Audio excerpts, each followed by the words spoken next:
One of these men is a highly respected New York attorney, Lucas A. Ferrara. The other is a self-proclaimed man of the people, known as Mert Roberts. Their aim is to discuss the hottest issues impacting our city, state, and nation. Fasten your seatbelts. Shake It Off with Mert and Lucas, live, starts now on AM 970, The Answer.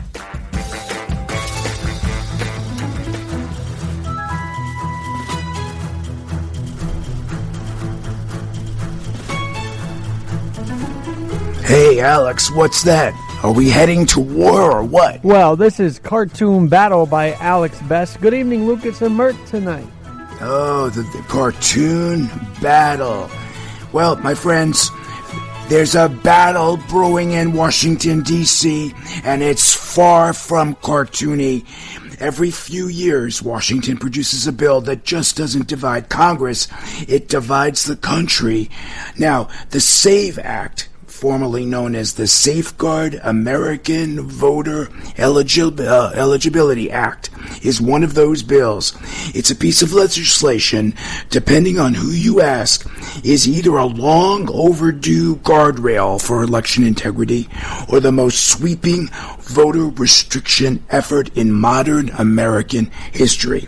Now, Mert, on February 11th, the House passed by a razor-thin margin, 218 to 213, passed the bill, and it now sits in the Senate like a lit match waiting for oxygen. Now, Republicans call it common sense, Democrats call it dangerous, and the public, well, the public polling tells us a story that neither party seems to be prepared to accept, and we'll get to that in a few minutes. We'll talk about what the bill does, why it's blowing up, what it means for the future of American elections. No hysteria, no slogans, just clarity, context, and the stakes. But before we get to the substance, Mert, you got any thoughts about the SAVE Act? Well, I'm gonna be realistic when it comes to the SAVE Act, because a lot of people don't actually understand what that acronym is. So it always, in my mind, makes these types of things very difficult to talk about, because if people don't realize what the acronym stands for, they can start to shift the narrative and start to take this discussion in different directions. So I think this is one of those deals where, because there's not a lot of clarity on what is actually taking place, a lot of people on both sides are taking this act in different directions, and it makes it difficult to talk about, because once you convince people that this is doing something evil, then nobody wants to do anything with it. That's why you might have, Republicans that were voting against it, because maybe they didn't even understand what this was truly going to do. I think you make a very good point, and it only makes sense then that we spend a few minutes to talk about the law's particulars. The proposed law. It's not law yet. Now, the SAVE Act requires proof of U.S. citizenship to register to vote in federal elections. Okay, Bert? It's not a signature match, not a sworn statement, actual documents. Now, according to ABC News, acceptable documents include, here are the documents, Bert: a U.S. passport, a birth certificate, a real ID, but only if it explicitly denotes U.S. citizenship, and only 5 states have that kind of ID, a military ID plus a record of U.S. birthplace, and finally, a government-issued ID that lists the birthplace. And here's the kicker, Mert. A driver's license does not qualify unless it explicitly states citizenship, and almost none do. So the bill requires, in summary, Mert, a photo ID at the polls, photo ID when requesting a mail-in ballot, photo ID when returning a mail-in ballot, a federal override of state-level voter verification systems, so like the federal law wants to trump state law, and new civil and criminal penalties for election officials who fail to enforce the rules.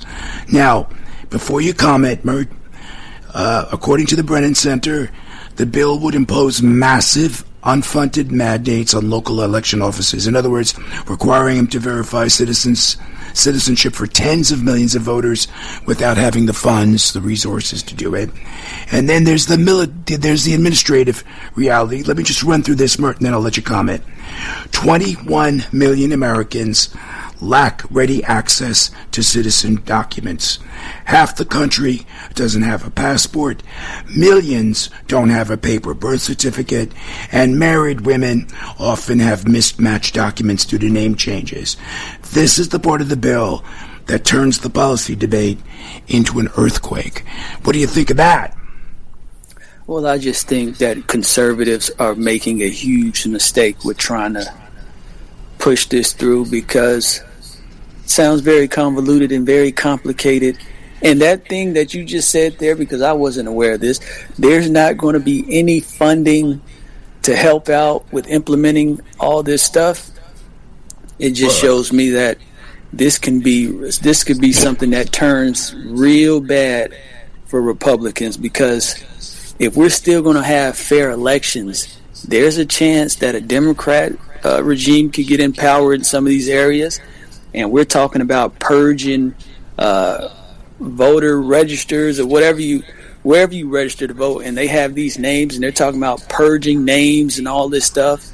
If people don't have the proper documentation, or their documentation might be in question, this can backfire on the people who Republicans think are taking advantage of the situation, and it can work in the favor of Democrats. So I think Republicans need to be very careful, because when you make something complicated, just understand there's a lot of poor areas in this country that are Republican or conservative, actually, and these people are going to have to go through the same rigorous standards that you put out there for everybody else. There are poor Republicans, there are uneducated Republicans, and you're putting the same mandates on them that you think Democrats are abusing. Yeah, but Mert, let me ask you. President Trump has said, via Truth Social on social media, quote, America's elections are rigged, stolen, and a laughingstock all over the world. We're either going to fix them or we won't have a country any longer. Now, Republicans argue, and I think I agree, Mert, the current system is a bit too loose. States use inconsistent verification methods, and I agree with that too. Non-citizens could exploit the loopholes, and I agree with that. And federal elections should meet federal standards. So what's wrong with ensuring election integrity? I see nothing wrong with that. Well, what's wrong with it is Republicans still get elected. I mean, you have a Republican president right now. So if it's such a problem, how are Republicans still able to win? I don't think there's such a drastic problem. What I think is you have people out there trying to ensure their little area can win. And what you're going to do is you're going to make it so that everybody can start to use these tactics, like you see with them redrawing districts and stuff like that. See, the things that you think are going to work for you, once other people start taking advantage of these same processes and systems, maybe they will end up hurting you. And then you might actually have a system that is rigged against you, but now the law is allowing it to take place. So it's very dangerous. I don't like when you start to, try to, under the guise of cleaning up election integrity, you start to force people to have to go get documents and stuff. I think it's a little bit unnecessary. But what are you talking about, Mert? The truth is, ID is already baked into our lives, especially when it comes to interacting with the government. You need an ID. We were talking about this pre-show. You need an ID for SNAP, Medicaid, welfare, Social Security, unemployment, housing assistance, Pell Grants, school lunch programs, and that's just a partial list of what you need photo IDs for. Every one of those programs, Mert, requires that you prove who you are. And to do it with a government-issued photo ID, that's not partisan, Mert. That's not controversial. That's just how the system works. So what's wrong with requiring a photo ID for voting? You need it for welfare. You need it for unemployment. Hey, Alex, what were you telling us pre-show about what Mom Tommy just announced yesterday or earlier today? Well, I was hearing that if you wanted to shovel the snow for the city, you'd have to provide a state ID to do so. So you need an ID to shovel snow. Come on, Bert, but you don't need an ID to go vote? Isn't that the most absurd thing that you've ever heard? Listen, this is Thank how you. Thank the judges. Listen, yes. This is how people who don't know how to use computers talk. Do you realize if you cast a vote and you're not a legal citizen, a computer is smart enough to say, oh, this person doesn't exist. Let's throw this out. You know, they scan all these votes and they look at these names. Yeah, they scan them, but I don't.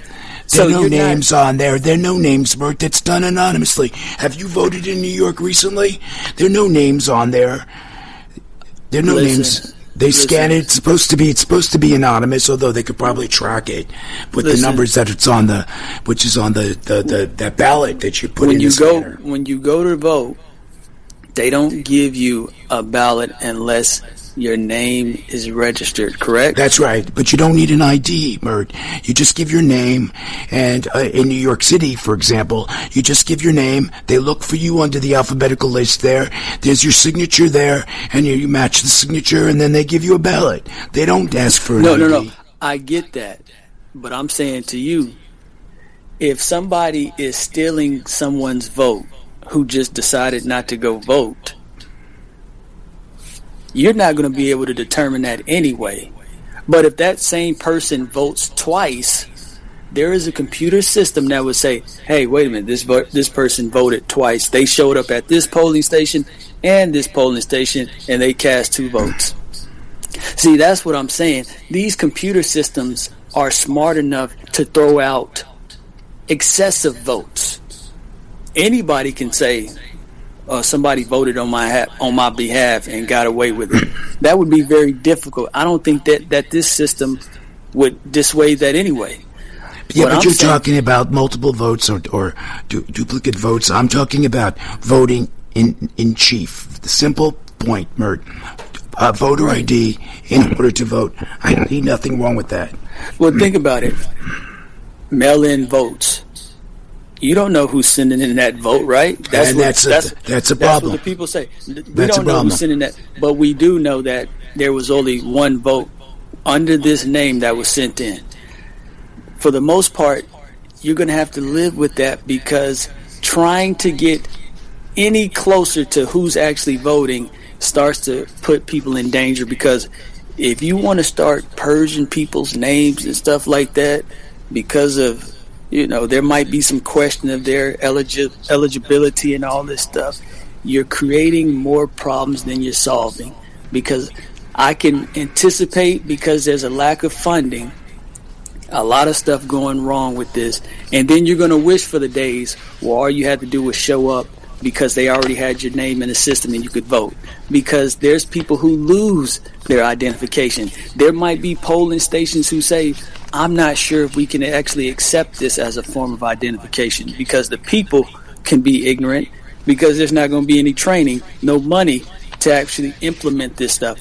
So you're making this whole system. Well, it's funny, Mert, they get these IDs when they need them for social services or for benefits. They get them so they can shovel the snow, but you're saying they shouldn't be able to get this ID when they vote. Alex, you okay with that? You agree with Mert? Because Mert, I think, is lost in his ideological fog. That's not what I'm saying, but Alex, you can go. That's not what I'm saying, but you can go, Alex. You're saying it imposes an administrative burden, blah blah blah blah blah. It's costly, blah blah blah. It's already a system in place that requires IDs for most things that we need in our lives. Okay, whether it's Social Security, whether it's welfare assistance, whether you want to buy alcohol, whether you want to get into a club. What's the problem with having an ID to vote? Unless there's 80 million extra votes that people don't actually exist, then when we talk about election integrity, I don't see a problem, because every time there's an election, there's always less people voting than the actual population who's actually able to vote. So when we're trying to talk about, well, the elections are in question, this is coming from people who didn't win. It ain't never been a problem since Donald Trump lost. Before that, nobody had anything to say about these elections. Now it's all of a sudden it's a problem. It's not a problem. These are people who don't understand the technology. Donald's been talking about it for years. And despite the partisan warfare, the American public, by the way, supports voter ID, Mert. According to Pew, 83% of Americans support requiring government-issued photo ID to vote. 83%. When have you ever seen a high number like that? Everybody is in agreement. That includes 95% of Republicans, Mert, 71% of Democrats. 71%, Mert. You are in the minority on this one. Alex, where are you on this issue? I think we all need to have a voter ID, especially because there are people on the voter rolls that may not even be living anymore. That is not conspiracy. That is a real fact of life. And so I say voter ID and election integrity do go hand in hand, Mert. I cannot disagree with Lucas. But you see, this is another person who don't understand computers, because if you go and get a ballot and your name is on that list and you're deceased, they can just toss that ballot out. Well, I don't know if they've been doing, if they're equipped to do that right now, Mert, to be honest with you.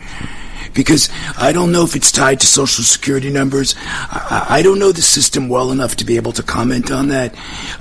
Because the only way you can find out if someone is dead is, one of the ways is via a Social Security number. You don't have to give a Social Security number when you vote on the current system. I think there is nothing wrong, and the American people, the majority of American people, think that it's a non-issue. In fact, CNN, Harry's Enton summarized it this way. The bottom line is this: voter ID is not controversial in this country. That's the end quote. I don't understand why the Democrats are making an issue of it, but the disconnect is just driving the debate, and it, in my opinion, making the Dems look unreasonable. Well, listen, I'm going to say this. If you're not willing to give billions of dollars to these polling stations, then it's not a serious issue. See, you're putting all the work on the people. This is what I'm saying. People don't understand computers, because if somebody is dead, that's a record. They have a place where you have to let people know, hey, this person's no longer alive. So if you go to get a ballot and you're using some deceased person's name, you shouldn't be able to get it a ballot. Well, I agree. You shouldn't be able to, but I don't know if the system is. The fraud stops right there, and that requires. Well, I don't know if that it's working that way, Mert. And let's keep it focused on the issue. Voter ID. You seem to be against it.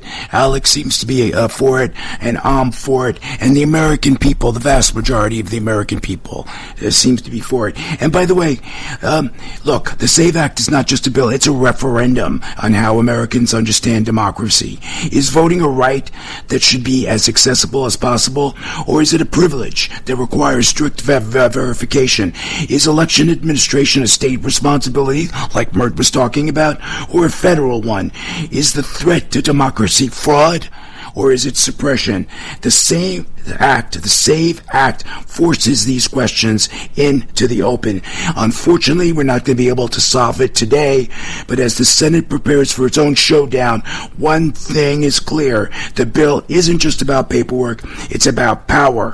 Who has it, who keeps it, and who gets to participate in a system that allocates it. And that's why, my friends, the room is on fire. Talk about fire. Allow us to formally welcome you to Shake It Off with Mert and Lucas Live. Honored to have you with us. This, believe it or not, is episode number 85. Come on, let's hear it.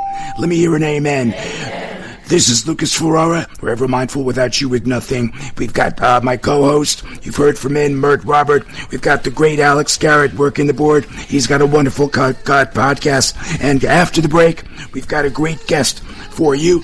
Clinical professor of law at Berkeley Law, Professor David B. Oppenheimer, talk about his book, The Diversity Principle. So don't go away.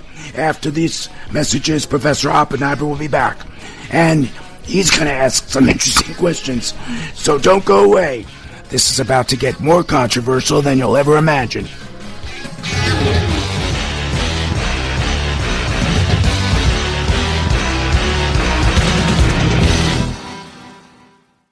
Born on America's darkest day of September 11th, the Tunnel to Towers Foundation has been helping America's heroes ever since. Heroes like FDNY firefighter Robert E. Welsh III. Robert served as a police officer before his appointment to the fire department in 2001, just weeks after the 9/11 attacks. He was on the front lines of 9/11 recovery efforts. Robert dedicated nearly 2 decades of his life to protecting his community. He also coached youth sports and shared a life full of love with his wife Jennifer and their 3 children. But Robert lost his courageous battle with 9/11 related cancer, leaving behind his beloved family. Tunnel to Towers honored Robert by paying the Welsh family mortgage. Show your support. Help more families like the Welsh family, please. Donate $11 a month. Go to T2T.org. That's T2T.org.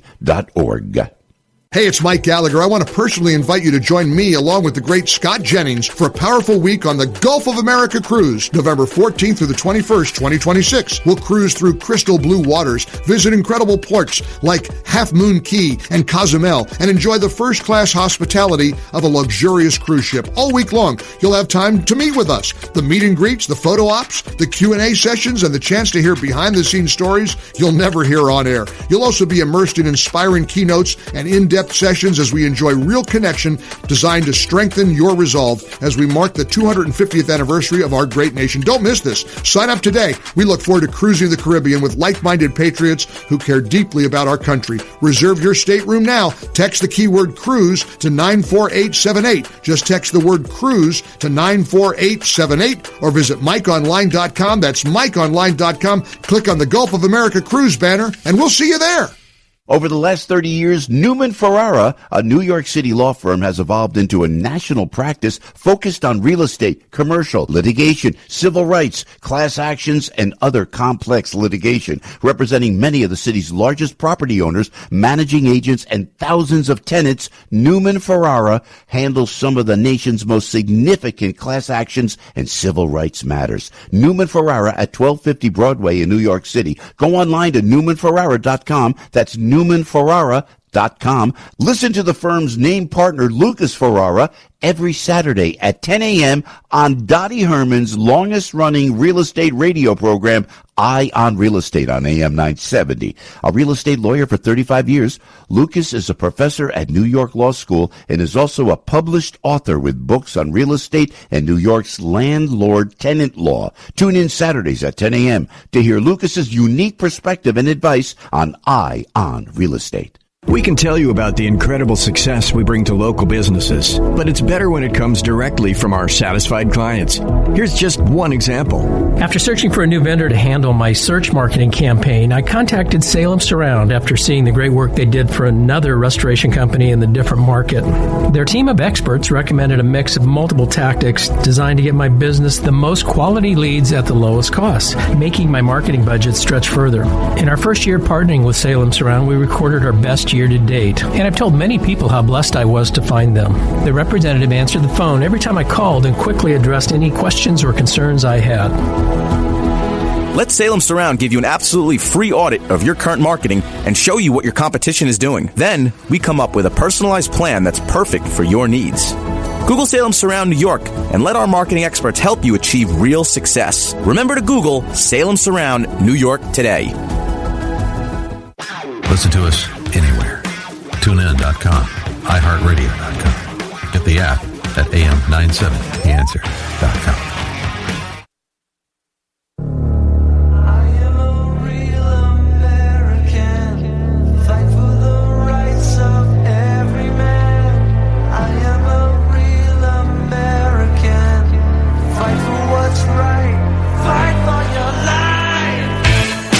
Welcome back to Shake It Off with Mert and Lucas, live on AM 970, The Answer.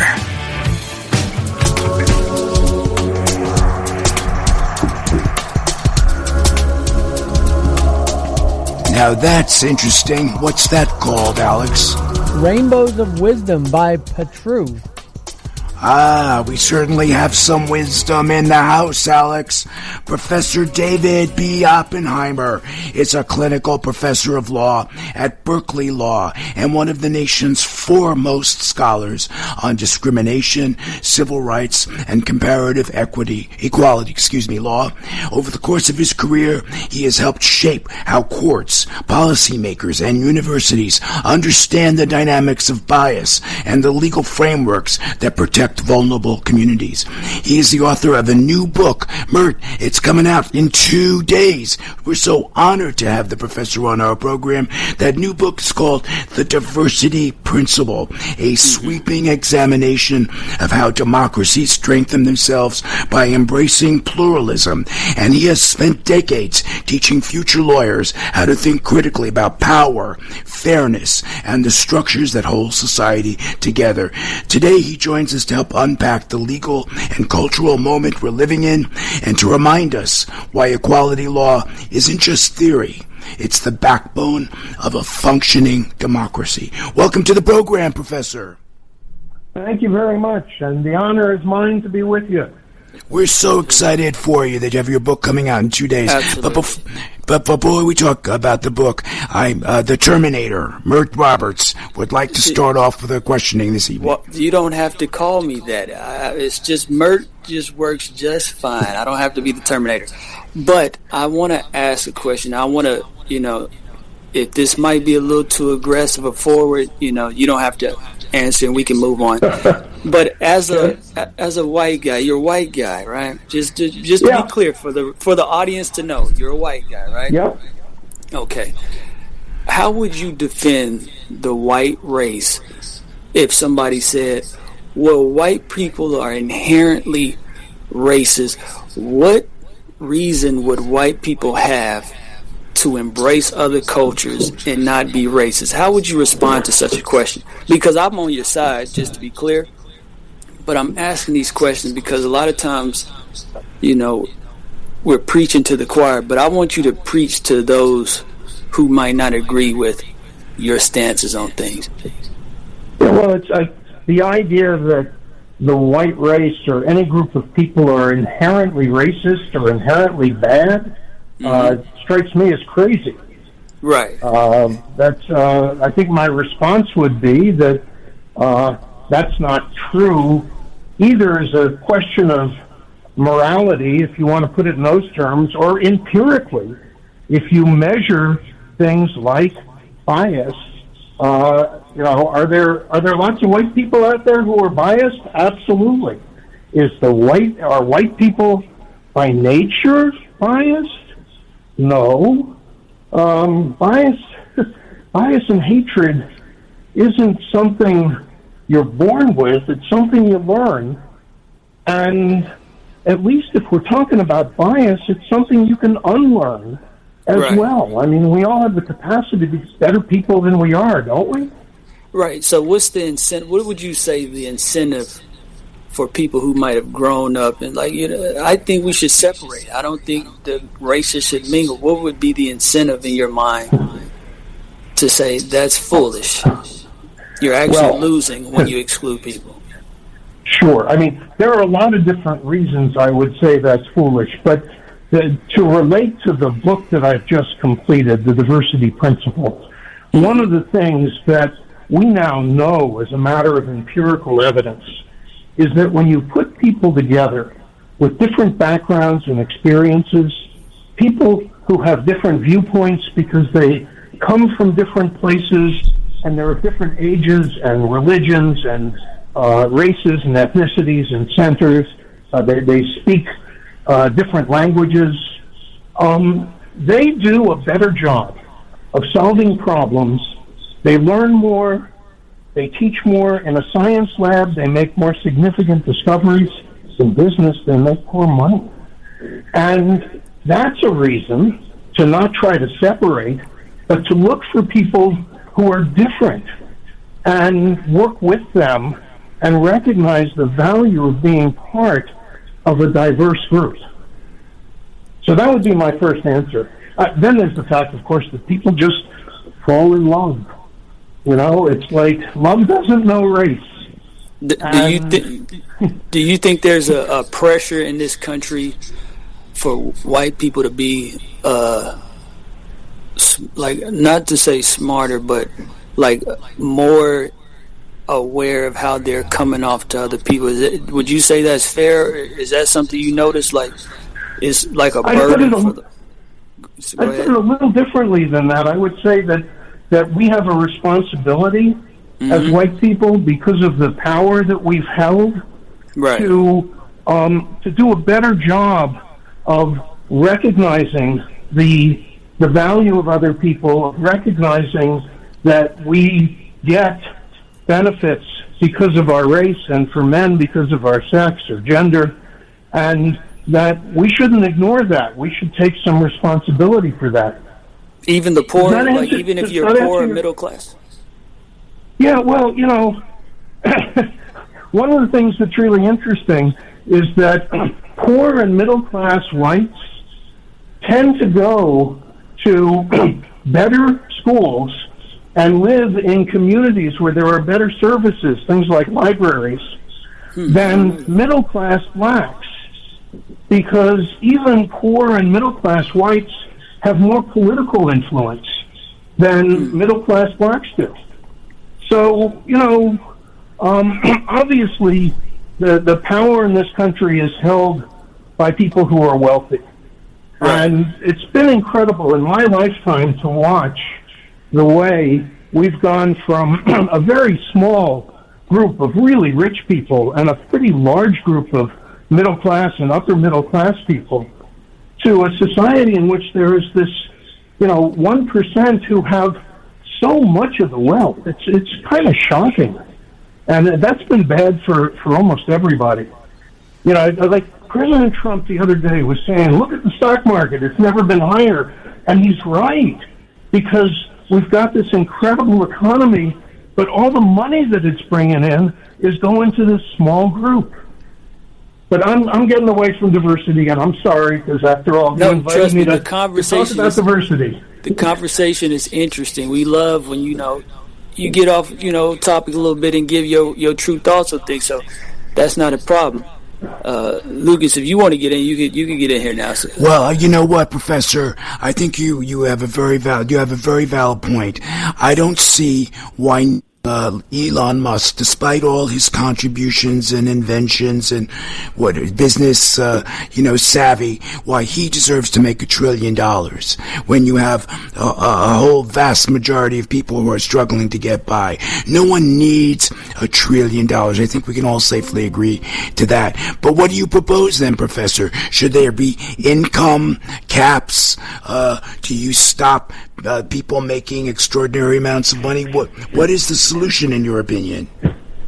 Well, we had a much stronger middle class in the 1960s and into the 1970s, when our tax system actually required that wealthy people pay income taxes. And now, starting with Ronald Reagan, and Reagan did a lot of good things, but Ronald Reagan's tax reform and everything that's come since then in terms of lowering taxes for profitable companies and lowering taxes for wealthy people, to the point where, Warren Buffett, one of the richest people in the world, says that his tax rate is lower than that of his secretary. That's nuts. If we I don't want to confiscate people's property. I don't want to take away the incentive to get rich. But I do think that if we went back to a tax system in which wealthy people could be proud that they were sharing in the cost of building our country and our society, we'd be in a better place. Hey, Professor, on that note, we have to take a quick commercial break, but have no fear. Professor Oppenheimer will be rejoining us after these quick commercial messages. For more information about the professor and his upcoming book, visit diversityprinciple.com. diversityprinciple.com. In a couple of days, you'll also find the book on Amazon, wherever books are sold. We'll also have links on our website. Mert, Alex, Professor Oppenheimer, and I hope you'll stay tuned. After the break, the professor will explain why diversity isn't a buzzword. It's a legal battlefield. And yes, he literally wrote the book on it. Stay tuned.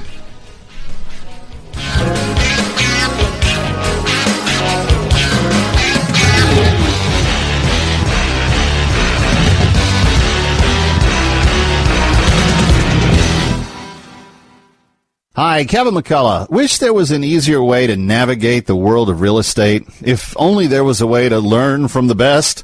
Well, now there is. Saturdays at 10, our very own Dottie Herman, Vice Chair of Douglas Elliman, gives you the inside track to what is hot in real estate. Stay one step ahead in today's seller's market as Dottie gives her tips on how to make it through the tricky waters. Doesn't matter if you're new to the game or a seasoned vet.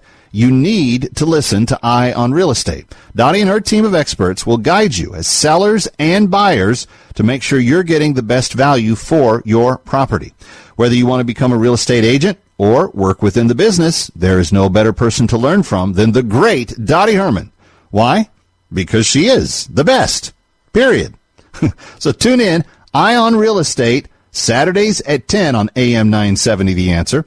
That's Eye on Real Estate, Saturday mornings at 10 o'clock on AM 970 The Answer. Over the last 30 years, Newman Ferrara, a New York City law firm, has evolved into a national practice focused on real estate, commercial, litigation, civil rights, class actions, and other complex litigation, representing many of the city's largest property owners, managing agents, and thousands of tenants. Newman Ferrara handles some of the nation's most significant class actions and civil rights matters. Newman Ferrara at 1250 Broadway in New York City. Go online to NewmanFerrara.com.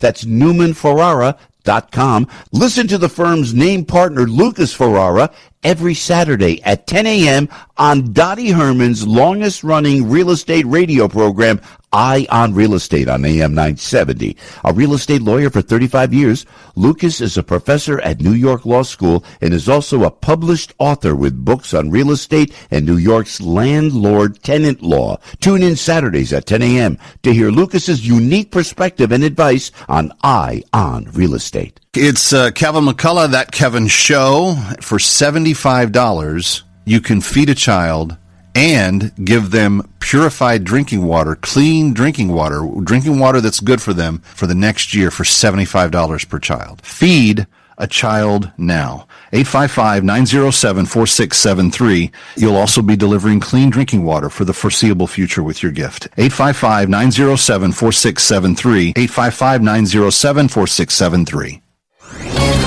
This is Seth Leibson for townhall.com. Next week, President Donald Trump will deliver his State of the Union address. The rest of the legislative agenda will be set for the year, and of course, we'll be off to the midterm elections in November. A great many Democrats plan to boycott the State of the Union. One, Democratic Senator Chris Murphy told the New York Times, quote, "These aren't normal times, and we have to stop doing normal things," close quote. In that sentence, Senator Murphy spoke volumes. What's abnormal to the Democrats is the rule of law being enforced, conservative economic policy, the liberation of leadership from Marxist narco-terrorist leaders, and potentially with Iran, removing Islamic radicals and revolutionaries. As we head into the midterm elections, let's remember what the Democrats think is normal. It's the opposite of all that. Living with and ignoring an illegal invasion of America, coddling Marxist drug-dealing thuggery, and appeasing the leading state sponsor of terrorism in the world, all the while jacking up our taxes even higher. These are the stakes this year. Don't take them passively.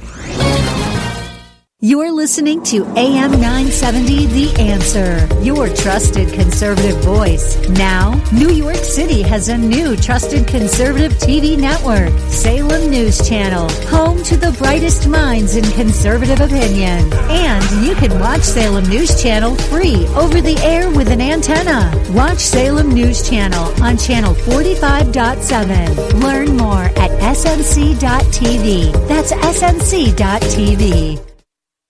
I am a real American.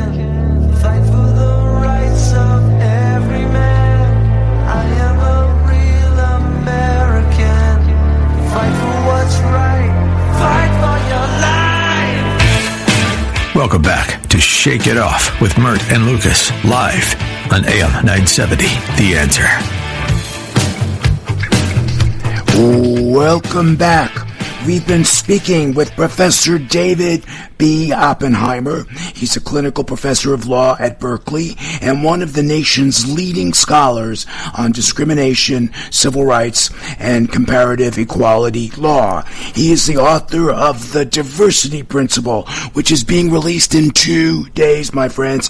A sweeping, deeply researched account of how diversity became a defining force in American law, politics, and public life. For more info about the professor and his work, please visit diversityprinciple.com. That's diversityprinciple.com. You'll also find the book on Amazon, wherever books are sold, and we'll also have links posted on our website, shakeitofflive.com. Did I get that right, Professor? You sure did, and thank you very much for plugging the book. I appreciate it. Oh, well, we are honored by you agreeing to join the program, taking the time out of your day to join us. Now, is there a moment in American history that you think we're repeating or we're refusing to learn from when it comes to civil rights?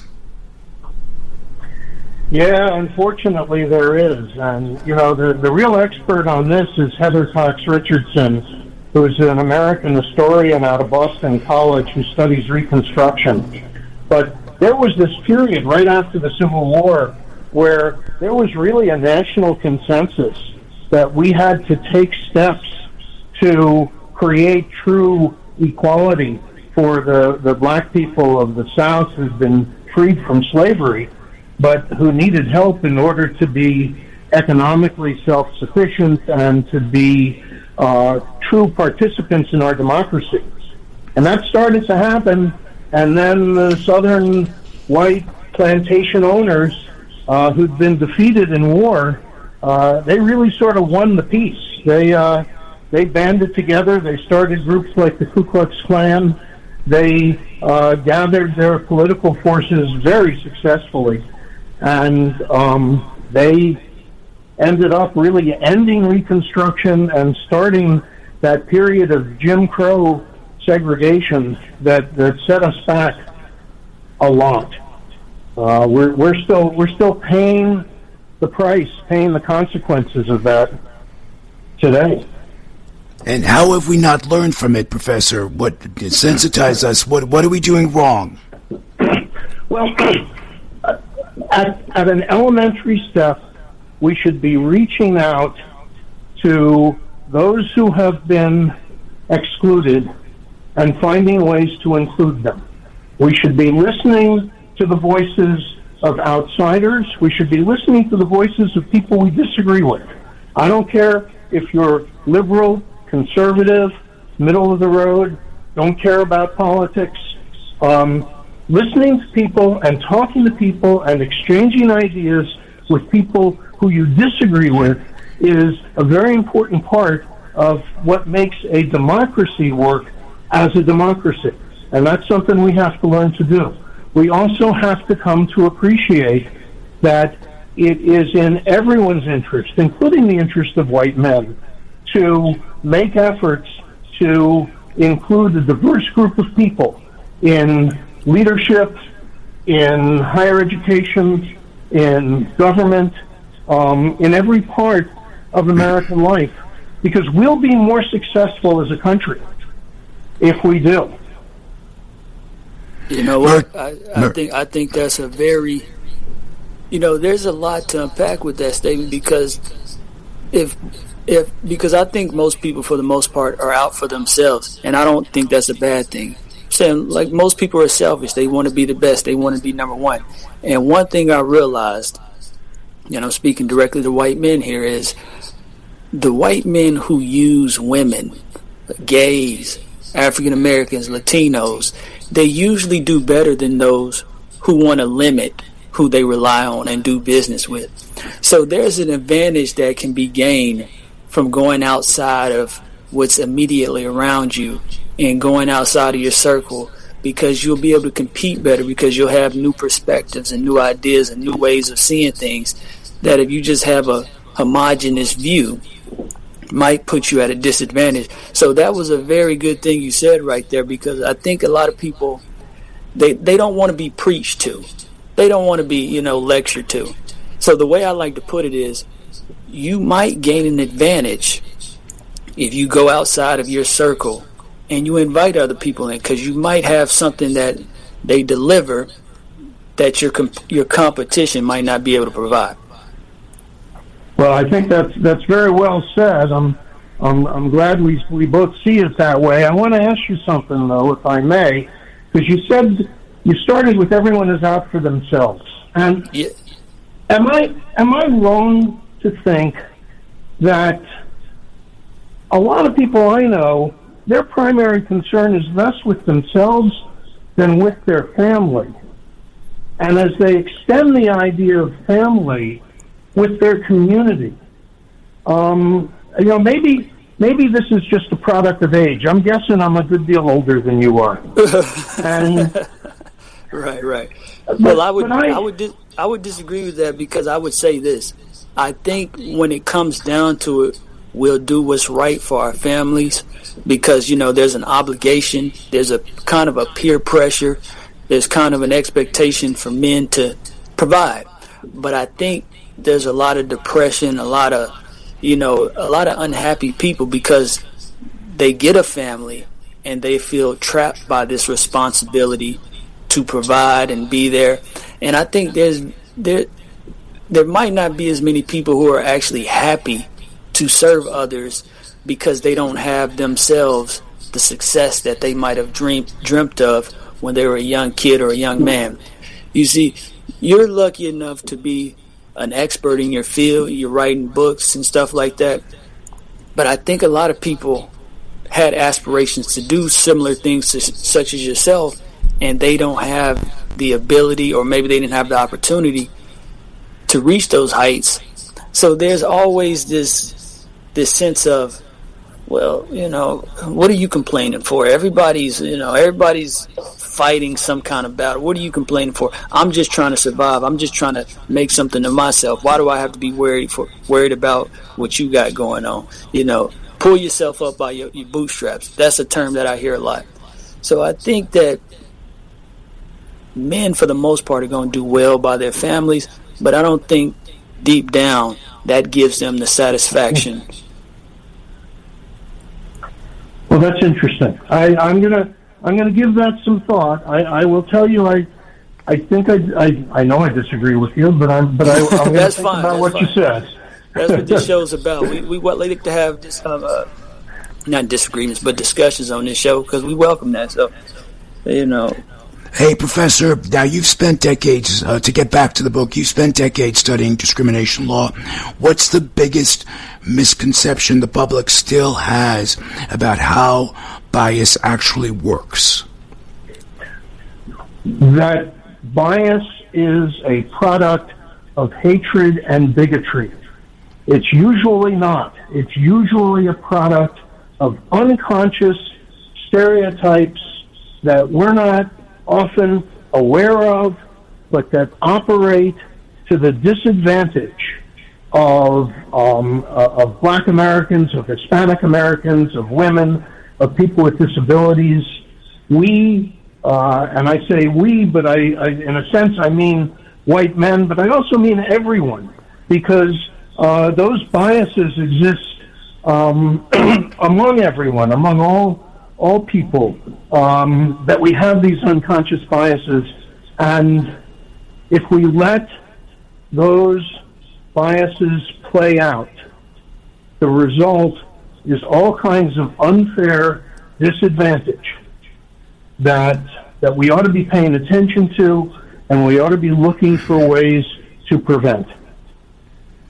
Now, in your book, you trace global patterns of equality law. What countries surprised you the most, for better or worse? Well, let me start by saying that the laws in the United States, I think, are as good or better than the equality laws everywhere, although the application at times is not.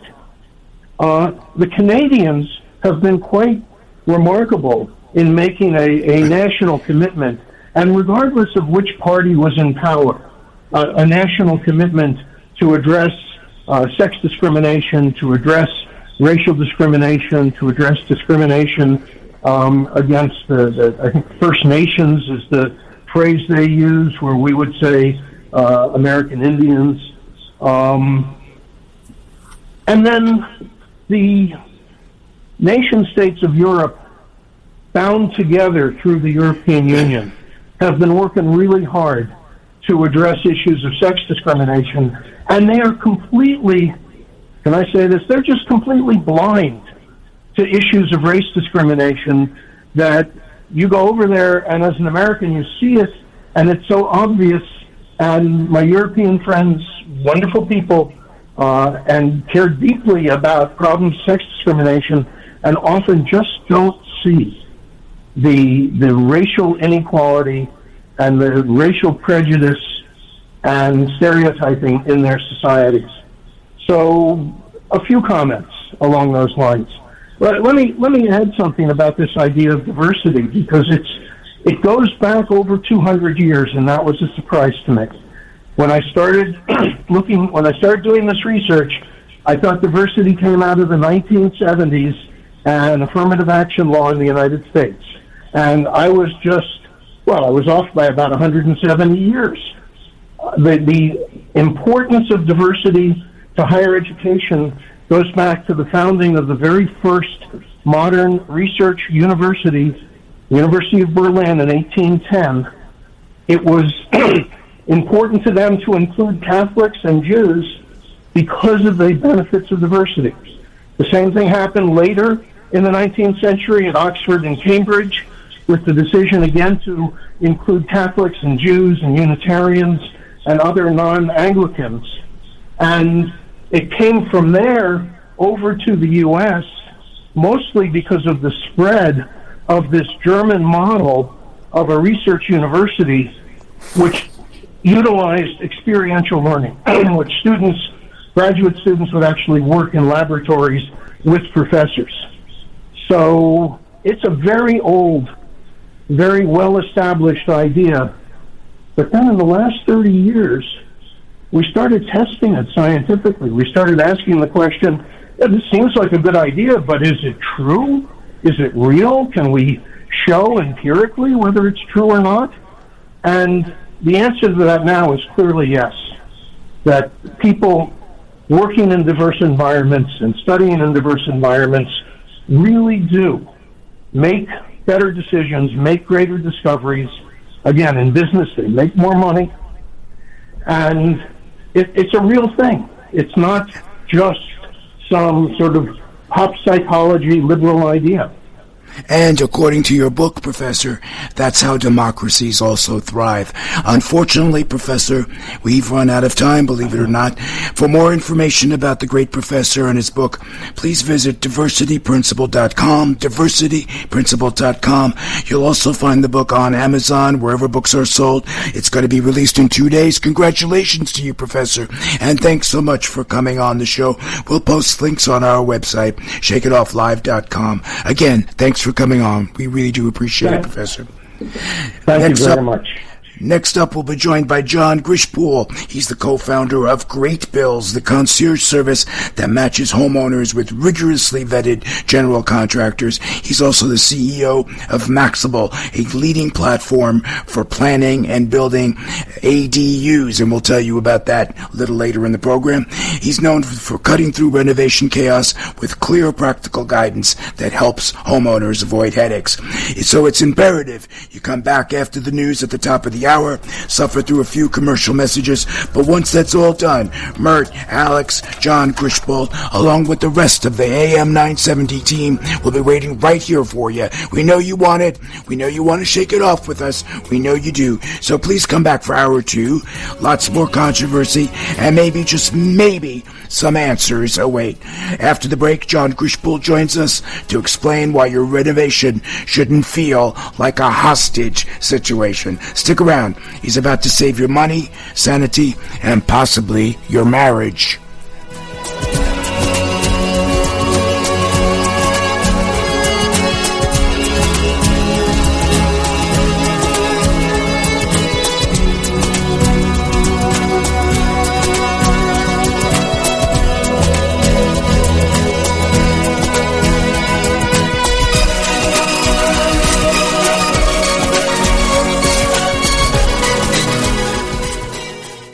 preceding hour of programming, sponsored by Shake It Off Live, LLC.